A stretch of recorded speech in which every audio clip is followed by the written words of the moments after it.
এবছৰ পূৰ্বে গুৱাহাটীৰ অসম সাহিত্য সভাৰ ভৱনত গঠন হোৱা অসম জনজাতীয় সাংস্কৃতিক মহাসভাই আজিৰ পৰা আৰম্ভ কৰিছে জিলা সমিতি গঠনৰ প্ৰক্ৰিয়া।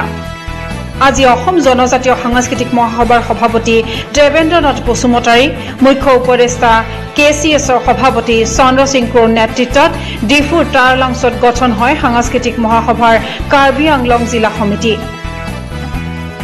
কাৰ্বি সাংস্কৃতিক সমাজৰ আমন্ত্ৰণ ক্ৰমে আজি টাৰলাংছৰ কাৰ্বি পিপলছ হলত মহাসভাৰ উপসভাপতি হোম সিং বেৰ সভাপতিত্বত জিলাখনৰ বিভিন্ন প্ৰান্তৰ পৰা অহা বিভিন্ন জনজাতীয় সাংস্কৃতিক কৰ্মীৰ উপস্থিতিত দৰসিং ডেৰাক সভাপতিৰূপে লৈ গঠন কৰা হয় কাৰ্বি আংলং জিলা সমিতি।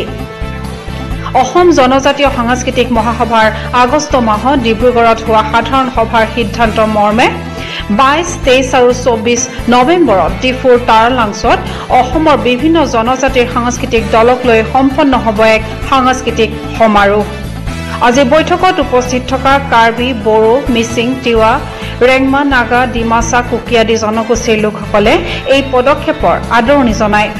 কাৰ্বি সাংস্কৃতিক সমাজৰ সভাপতি চন্দ্ৰ সিং ক্ৰ'ই শীঘ্ৰে এই সমাৰোহৰ বাবে এখন অভ্যৰ্থনা সমিতি গঠন কৰিব বুলি সংবাদ মাধ্যমৰ আগত ব্যক্ত কৰে।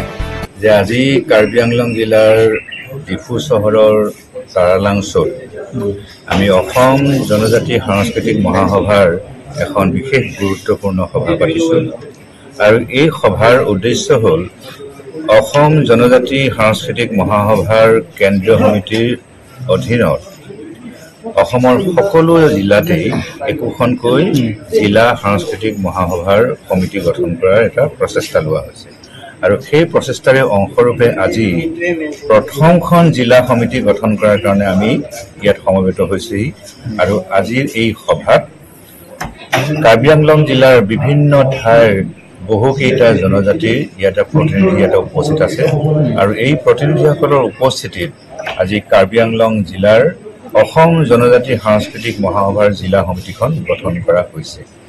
ইতিমধ্যে সৰ্বসন্মতিক্ৰমে শ্ৰী দৰসিং ডেৰা ডাঙৰীয়াক নতুন এই জিলা সমিতিখনৰ সভাপতিৰূপে নিৰ্বাচন কৰা হৈছে আৰু এই সমস্ত প্ৰক্ৰিয়াটো আগবঢ়াই নিয়াৰ ক্ষেত্ৰত অসম জনজাতি সাংস্কৃতিক মহাসভাৰ মুখ্য উপদেষ্টা সন্মানীয় শ্ৰী চন্দ্ৰ সিং ক্ৰ'ৰ ডাঙৰীয়াই উদ্যোগ লৈছে। আৰু এটা কথা আপোনালোকে জানি ভাল পাব যে এখেতসকলৰ উদ্যোগত নৱেম্বৰ মাহৰ 22, 23 আৰু 24 তাৰিখে প্ৰথমবাৰৰ কাৰণে অসম জনজাতি সাংস্কৃতিক মহাসভাৰ উদ্যোগত আৰু কাৰ্বি সাংস্কৃতিক সমাজ লগতে আমাৰ যিখন আজি নতুনকৈ জিলা সমিতি গঠন কৰা হৈছে এই জিলা সমিতিখনৰ উদ্যোগত সামূহিক প্ৰচেষ্টাত আমি 3দিনীয়াকৈ এটা জনজাতি সাংস্কৃতিক সমাৰোহ উদযাপন কৰিবলৈ গৈ আছোঁ।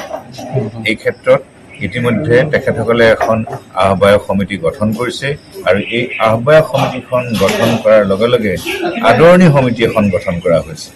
ৰাজ্যিক সভাপতি দেবেন্দ্ৰনাথ বসুমতাৰীয়ে এই প্ৰচেষ্টাই অসমৰ সকলো জনজাতি অজনজাতিৰ মাজত ঐক্য সম্প্ৰীতি বৃদ্ধি কৰাৰ লগতে বৰ অসম গঢ়াত অধিক ফলপ্ৰসূ ভূমিকা গ্ৰহণ কৰিব বুলি কয়। ডিফুৰ পৰা ছাইদুল ইছলামৰ ৰিপৰ্ট, আছাম টাইমছ পোষ্ট।